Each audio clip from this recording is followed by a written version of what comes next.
नमस्कार दोस्तों, नमस्कार मेरे प्यारे भाई बहनों, जय हिंद। आप सबको मेरे यूट्यूब चैनल स्काईलाइट एजुकेशन पे बहुत बहुत स्वागत है। मेरे दोस्तों, मेरे प्यारे भाई बहनों, मैं आज आप लोग के साथ सीबीएसई का ज्योग्राफी क्लास 10 का ज्योग्राफी का पहला लेसन के बारे में डिस्कस करेंगे। देखो दोस्तों, मेरे जो पहला चैप्टर है, आप सबके पास भी बुक होंगे, आप देखे होंगे कि जो पहला चैप्टर हम लोग का पढ़ना है रिसोर्स। मेरे प्यारे भाई बहनों, आज हम इसी पर बात करेंगे कि रिसोर्स होता क्या है रिसोर्स, रिसोर्स कितने प्रकार का होता है। इस वीडियो में हम लोग resource, what is resource and classification of resource के बारे में आपके साथ बात करेंगे।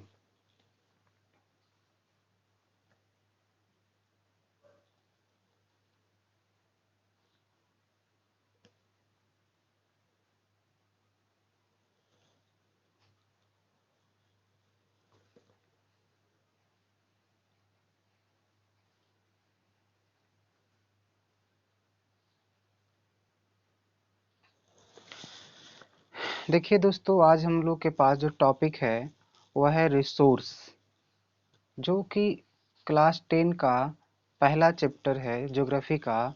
रिसोर्स है, इसके बारे में आज हम आप लोग ज्योग्राफी का पहला चैप्टर है रिसोर्स, इसके बारे में बात करेंगे। देखिए होता क्या है, व्हाट इज रिसोर्स, रिसोर्स है क्या। तो रिसोर्स के बारे में हम पूरी जानकारी आपके साथ शेयर करेंगे। देखिए, वो सारी चीज़ें, वो सारी वस्तुओं जो हमारी आवश्यकताओं को पूरा करता है, वो रिसोर्स होता है। Everything available in our atmosphere which can be used to satisfied our need provided. जो हमारी आवश्यकताओं को पूर्ति करता है, वैसे सारे वस्तुओं को रिसोर्स कहते हैं। वो सारे वस्तु जो है वह रिसोर्स के अंदर आता है। और इस रिसोर्स को यूज करने के लिए हमें कई प्रकार का टेक्नोलॉजी का प्रयोग करना पड़ता है, कई तरह का लेबर का प्रयोग करना पड़ता है, कई तरह के एजुकेशन का प्रयोग करना पड़ता है। किसी भी रिसोर्स को यूज करने के लिए आपको एजुकेशन, टेक्नोलॉजी, साथ ही साथ आपको लेबर की ज़रूरत पड़ेगा और कैपिटल का भी बहुत बड़ा इम्पोर्टेंस होता है। तो बच्चे, रिसोर्स क्या होते हैं? रिसोर्स वो सारी चीज़, वो सारे नेचुरल थिंग्स जो हमारी आवश्यकताओं को पूरा करता है, फुलफिल करता है, उसे हम लोग रिसोर्स कहते हैं। Everything available in our environment which can be used to satisfy our need provided it is technology accessible, economical, feasible and the culture accepted can be termed as resource। वो सारे वस्तुएं, वो सारे नेचुरल थिंग्स जो हमारे atmosphere में, हमारे वातावरण में, हमारे नेचर में, इन्वायरमेंट में उपलब्ध है और जो हमारी आवश्यकताओं को पूरी करता है, जो हमारी आवश्यकताओं को फुलफिल करता है, उससे हम लोग रिसोर्स कहते हैं। और जितने भी नेचुरल रिसोर्स होते हैं, उसका हम लोग को बिना किसी कॉस्ट को, विदाउट एनी कॉस्ट, उसका हम लोग यूज करते हैं। किसी भी नेचुरल रिसोर्स को यूज करने के लिए टेक्नोलॉजी का यूज करना पड़ता है, कैपिटल्स का यूज करना पड़ता है और साथ ही साथ में हम लोग को बहुत बड़े मात्रा पे लेबर की भी ज़रूरत पड़ता है। और ये रिसोर्स हमारे कल्चर का एक पार्ट बन जाता है, हमारे कल्चर का एक जो है साथी बन जाता है। जैसे जो भी चीज़ का आप यूज करते हैं, जैसे मान लीजिए कि आप पेट्रोलियम का यूज कर रहे हैं, कोयला का यूज कर रहे हैं, तो हमारी जो संस्कृति है, हमारी जो सभ्यता है, उस सभ्यता संस्कृति का कहीं ना कहीं यह एक पार्ट बन जाता है, वह एक हिस्सा बन जाता है। बट जितने भी नेचुरल रिसोर्स हैं, सभी नेचुरल रिसोर्स का यूज ह्यूमन करता है, इसलिए ह्यूमन खुद बहुत बड़ा नेचुरल रिसोर्स है। ह्यूमन ही एक ऐसा नेचुरल रिसोर्स है, ह्यूमन ही एक रिसोर्स है जो सभी रिसोर्स का मालिक है। सभी रिसोर्स को यूटिलाइज करने का मेथड ये ह्यूमन के पास होता है। कोई भी कुछ रिसोर्स ऐसे हैं स्टूडेंट जिसको हम लोग डायरेक्टली यूज करते हैं, बट कुछ रिसोर्स ऐसे हैं जिसको यूज करने के लिए हम लोग को इकोनॉमिक, हम लोग को जो है टेक्नोलॉजी का यूज करना पड़ता है। जैसे अगर आपको रिवर को यूज करना है, रिवर का जो वाटर है उसको यूज करना है, अगर आपको पेट्रोलियम का यूज करना है, आपको अगर मिनरल्स को यूज करना है, तो उसके लिए आपको लेबर की ज़रूरत पड़ेगा, टेक्नोलॉजी की भी ज़रूरत पड़ेगा। तो आप समझ चुके होंगे कि रिसोर्स क्या होता है। हम अभी रिसोर्स पे बात कर रहे हैं कि रिसोर्स क्या है। तो फिर से इसका डेफिनेशन देख लीजिए, कभी कभी एग्जाम में आता है व्हाट इज रिसोर्स, तो आपका आंसर होगा everything available in our atmosphere और our environment which can be use to satisfied our need provided technology accessible economical feasible and culture accepted can be termed as resource। या आप short में लिख सकते हैं everything available in our atmosphere which can be use to satisfied our need. वो सारे चीज़ें, वो सारी वस्तुओं जो हमारे इन्वायरमेंट में अवेलेबल है और जो हमारी आवश्यकताओं को पूरी करता है, उसे हम रिसोर्स के नाम से जानते हैं। The process of transformation of things available in our environment involve an interdependent relationship between natural, human being और टेक्नोलॉजी। स्टूडेंट, जितने भी नेचुरल रिसोर्स है, अभी मैंने बताया था कि उस नेचुरल रिसोर्स को यूज करने के लिए क्या होता है, इंटर रिलेशन होता है, इंटर इंडिपेंडेंट होते हैं। जैसे हर ह्यूमन बींग है तो ह्यूमन बींग्स नेचुरल रिसोर्स पर डिपेंड करता है, उस नेचुरल रिसोर्स को यूज करने के लिए टेक्नोलॉजी की ज़रूरत पड़ेगा। टेक्नोलॉजी तब आएंगे जब एजुकेशन होगा। इसका मतलब है किसी भी नेचुरल रिसोर्स को यूज करने के लिए टेक्नोलॉजी, साथ ही साथ में ह्यूमन बींग्स और एजुकेशन का ज़रूरत पड़ता है। किसी भी रिसोर्स को बनाने के लिए जो है इंसान ही उसके योग होता है। इंसान अपने बल से, अपनी बुद्धि से, अपने मस्तिष्क से, अपनी टेक्नोलॉजी से किसी भी रिसोर्स को अपनी आवश्यकता के हिसाब से यूज करता है। बच्चे, बहुत सारे ऐसे नेचुरल रिसोर्स हैं जो हमारे एटमॉस्फेयर में, हमारे इन्वायरमेंट में अवेलेबल हैं, लेकिन हम उन्हें लैक ऑफ कैपिटल और लैक ऑफ टेक्नोलॉजी की वजह से यूज नहीं कर पाते हैं।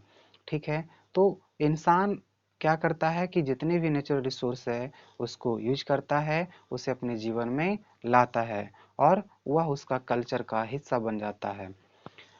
जैसे एग्जाम्पल के रूप में लीजिए रिवर। रिवर जो है आपका एक नेचुरल रिसोर्स है, जो इंडोवेंट नेचुरल रिसोर्स है। यह अक्षय है, यह जो है रिसोर्स से भरा हुआ है। कई तरह का इससे आपको रिसोर्स मिल सकते हैं। आपको मालूम होगा कि रिवर से ही एल्यूवियल सॉइल की प्राप्ति होती है, जिसमें बागर और खादर दो टाइप्स होते हैं। और ये जो दोनों टाइप्स होता है सॉइल का, बागर और खादर एल्यूवियल सॉइल का ही पार्ट्स होता है। एल्यूवियल सॉइल बहुत ज़्यादा फर्टिलिटी होता है और एल्यूवियल सॉइल खास करके जो है रिवर के द्वारा लाया जाता है। तो रिवर जो है इंडोवेंट रिसोर्स है। यह अक्षय निधि है, अक्षय है, इसमें बहुत सारे रिसोर्स का संभावना है, बहुत सारे रिसोर्स का जो है पॉसिबिलिटी है। जैसे आप रिवर वाटर को यूज कर रहे हैं, वो भी कहीं ना कहीं आपकी आवश्यकता को पूरा करता है। अभी हमने बताया था कि वो सारी चीज़ें जो आपकी आवश्यकता को पूरी करता है वह रिसोर्स है। जैसे आप रिवर वाटर को यूज करते हैं सिंचाई के लिए, रिवर वाटर को आप यूज करते हैं और भी कई काम के लिए, तो क्या है, आपका रिसोर्स होगा। वह क्या होगा, आपका रिसोर्स के अंदर आएंगे।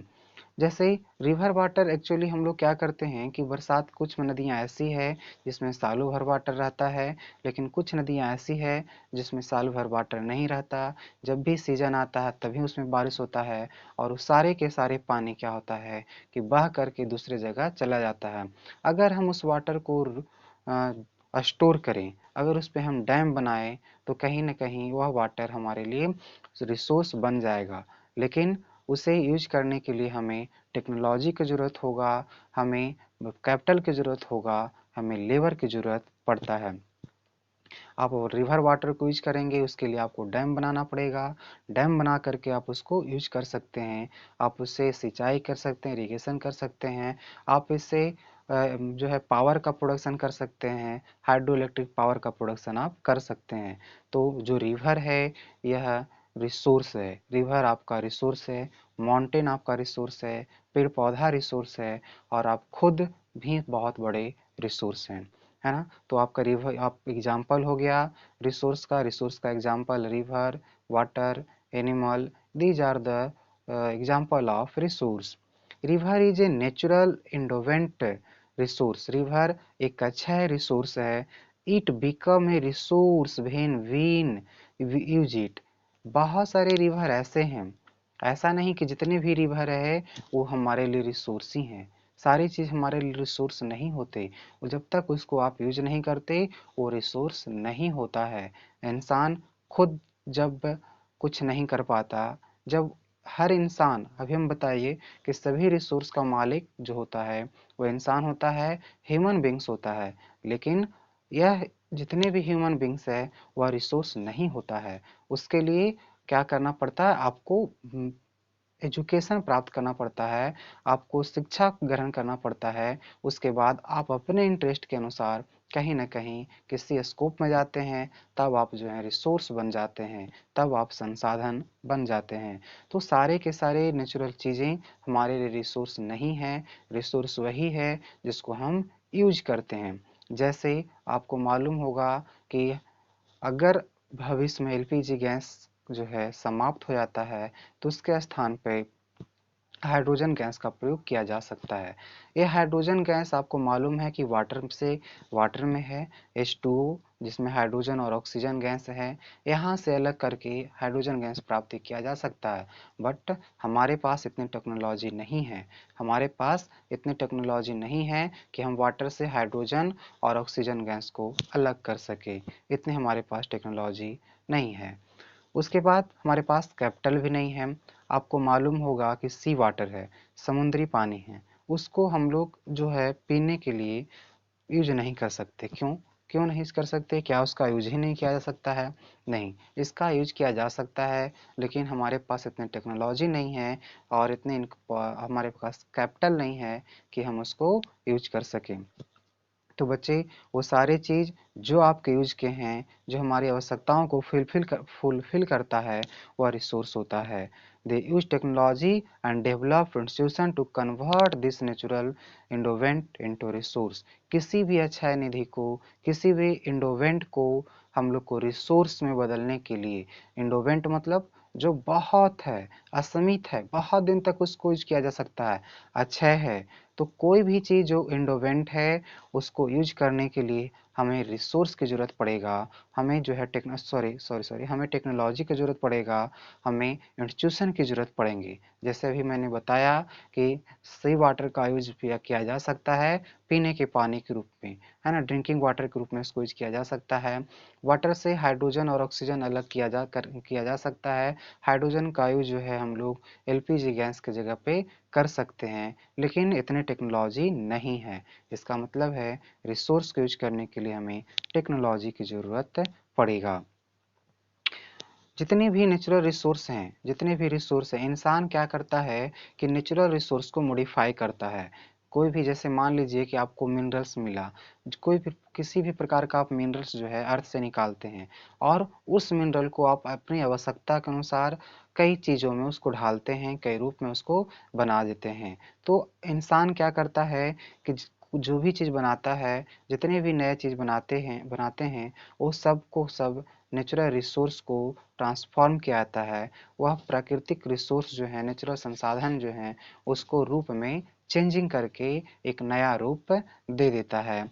जैसे हम लोग आज आयरन रड है, उसको यूज करते हैं अपने घर में, घर बनाने के लिए, कई तरह की जो है फर्नीचर बनाने के लिए उसका यूज करते हैं, आयरन का यूज करते हैं।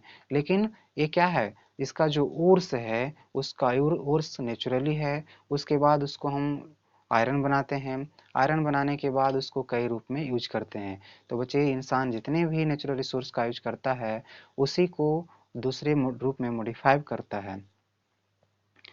तो जितने भी नेचुरल रिसोर्स है उसके बदले हमें कोई भी कॉस्ट नहीं देना पड़ता।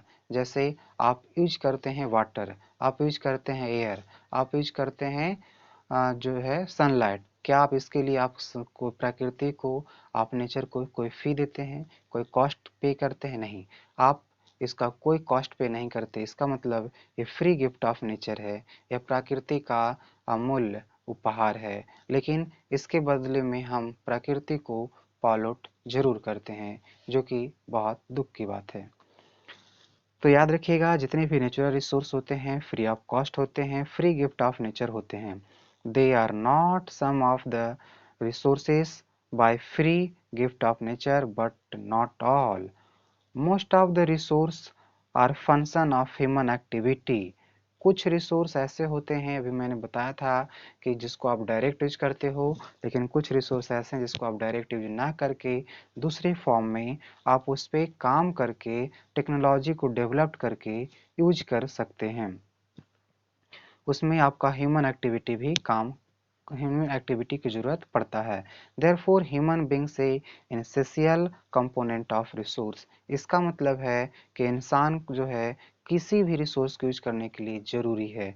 वह किसी भी रिसोर्स को यूज करने का जो अधिकार होता है वह इंसान करता है। इंसान ही सबसे बड़ा नेचुरल रिसोर्स है। The transform material available in our environment into resource. हम नेचुरल रिसोर्स को यूज करके उसके नए रूप में ढालते हैं, नए रूप में परिवर्तित करते हैं और अपने आवश्यकता के अनुसार नए नए चीज़ों का फॉर्मेशन करते हैं। It is the man who is at the core of source. वह इंसान ही है जो हर तरह का रिसोर्स का मालिक होता है, हर तरह के जो रिसोर्स है उसको यूज करने का जो है शक्ति रखता है। Development of economic develop because interact with the physical environment and technology to create institution accelerate the pace of economic development।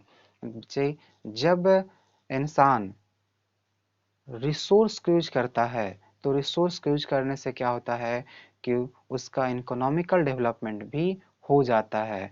आप देखते होंगे जिस राज्य में जो है रिसोर्स पाए जाते हैं वह राज्य डेवलप्ड है, और जिस राज्य में कोई रिसोर्स नहीं है वह राज्य डेवलप्ड नहीं है। क्यों डेवलप्ड है? क्योंकि रिसोर्स को यूज करने के लिए टेक्नोलॉजी की जरूरत पड़ेगा, क्योंकि रिसोर्स को यूज करने के लिए लेबर की जरूरत पड़ेगा, और जब लेबर टेक्नोलॉजी लगेगा तो उससे क्या होगा, हम लोग को इनकम होगा, और उसी इनकम से हमारा इकोनॉमिकल एक्टिविटी बढ़ जाएगा। इकोनॉमिकल एक्टिविटी का मतलब होता है इंसान को वो सारे काम, वो सारे वर्क जिससे आपको अर्निंग होता है, जिससे आपको पैसे की कमाई होती है, उसको इकोनॉमिकल एक्टिविटी कहते हैं। अगर कोई इंसान दुकान चलाता है तो उससे उसको अर्निंग हो रहा है, इसका मतलब वो उसके लिए इकोनॉमिकल एक्टिविटी है। अगर कोई इंसान जो है ट्रांसपोर्टिंग में लगा हुआ है तो उसका इकोनॉमिकल एक्टिविटी है। तो हर इंसान का इकोनॉमिकल एक्टिविटी अलग अलग हो सकता है, यह उसके इंटरेस्ट पर या उसके एजुकेशन पर डिपेंड करता है। तो बच्चे, जहाँ आज जो भी डेवलप्ड कंट्री है वह डेवलप्ड कंट्री का में देखा जाता है कि वो अधिक से अधिक रिसोर्स यूज करते हैं। और सबसे इम्पॉर्टेंट चीज़ है, अगर रिसोर्स नहीं है, फिर भी आप डेवलप्ड हो सकते हैं अगर हमारे पास वेल डेवलप्ड टेक्नोलॉजी हो। अगर वेल डेवलप्ड टेक्नोलॉजी होगा तो शायद हम रिसोर्स को यूज कर सकेंगे। इस रिसोर्स नहीं भी होगा उसके बाद भी हम डेवलप्ड हो सकेंगे। जैसे आप जानते होंगे कि जापान के पास बहुत ज़्यादा रिसोर्स नहीं है, वह दूसरे जगह से नेचुरल रिसोर्स को मंगाता है, पर उसके पास टेक्नोलॉजी है, उसके पास एजुकेशन है, जिसके वजह से वह एक डेवलप्ड कंट्री में आता है। ओके स्टूडेंट, आई होप आपको जो है रिसोर्स क्या होता है समझ में आ गया होगा। एक बार आपको फिर से रिपीट करते हैं। Everything available in our environment which can be used to satisfy our need is called resource. उसको नोन एज कह सकते हैं या कॉल्ड कह सकते हैं, सेम चीज है। उसको रिसोर्स के रूप में जानते हैं। रिसोर्स का example river, water, mountain, human beings, plant, these are the example of resource. आपको याद रखना है कि ह्यूमन जो है वह सभी रिसोर्स का कोर होता है, कोर ऑफ रिसोर्स होता है। किसी भी रिसोर्स को यूज करने से हमारा इकोनॉमिकल डेवलपमेंट हो जाता है। जब आप रिसोर्स को यूज करेंगे, रिसोर्स को यूज करने के लिए एजुकेशन की ज़रूरत होता है, टेक्नोलॉजी की ज़रूरत होता है, और लेबर की ज़रूरत पड़ता है। हमारे यहाँ लेबर दो तरह का होता है, एक होता है स्किलफुल लेबर, दूसरा होता है अनस्किलफुल लेबर। अब हम लोग बात करेंगे type of resource. What is resource मैंने आपके साथ एक्सप्लेन किया, आपके साथ मैंने बात की इस पर। अब हम पढ़ेंगे कि क्लासिफिकेशन ऑफ रिसोर्स, कि रिसोर्स को कैसे बांटा जाता है। देखिए स्टूडेंट, रिसोर्स को चार तरीका से बांटा जाता है। There are four method to classify the resource. Resource को क्लासीफाई करने का चार मेथड है। पहला जो मेथड है, आप देख सकते हैं, मैंने स्लाइड बनाया है, आप कहीं से भी देखिए। पहला हम यहाँ से स्टार्ट करते हैं, origin on the basis of origin, उद्गम के हिसाब से उसका उत्पत्ति कैसे हुआ उस हिसाब से। तो on the basis of origin, origin के हिसाब से जो है बांटा जाता है। इसमें दो तरह का होता है, एक होता है बायोटिक, अबायोटिक। इसके बारे में हम नेक्स्ट वीडियो में बात करेंगे। उसके बाद जो है on the basis of ownership, ownership के आधार पे। फिर on the basis of state of development, state of development के हिसाब से। उसके बाद ऑन द बेसिस ऑफ रेनिबिलिटी और on the basis of exclusivity. या तो ये चार पार्ट्स में बांटा जाता है। रिसोर्स को कैसे क्लासीफाई करते हैं, तो चार तरीका है, चार मेथड है जिससे हम लोग रिसोर्स को क्लासीफाई करते हैं। पहला है on the basis of origin, on the basis of ownership, on the basis of ownership, on the basis of origin, on the basis of state of development और on the basis of renewability या तो exclusivity भी कह सकते हैं। Okay student, हम लोग next video में ये बात करेंगे कि on the basis of resource कि क्या क्या होता है, on the basis of ownership, ownership के आधार पे कितने होते हैं। इसके लिए नेक्स्ट वीडियो में हम लोग बात करेंगे। तब तक आप इसको रिवीजन करिए, हम अगला वीडियो बहुत जल्दी लोड कर देंगे। हमारे इस यूट्यूब चैनल स्काईलाइट एजुकेशन पे आपको हर सब्जेक्ट का वीडियो मिल जाएगा। वह क्लास 7 से लेकर के आपको कंपटीशन के एग्ज़ाम तक का जो है वीडियो मिल जाएगा। और वह एसएसटी का हो वीडियो, एसएसटी में आपका ज्योग्राफी, इकोनॉमिक, पॉलिटिकल साइंस सबका वीडियो मिल जाएगा। साइंस में फिजिक्स केमिस्ट्री मैथ मिल जाए, फिजिक्स केमिस्ट्री मिल जाएगा, बायो का भी मिल जाएगा, मैथ भी मिल सकता है। इसके अलावा कॉम्पिटिटिव एग्जाम का वीडियो भी हमारे इस यूट्यूब चैनल पे मिल सकता है। अगर आपको कुछ स्पेशल टॉपिक पे भी लगे कि वीडियो बनाना चाहिए तो आप हमें कमेंट करिए। आप हमारे इस वीडियो को लाइक करिए, सब्सक्राइब करिए। Thank you for watching the video.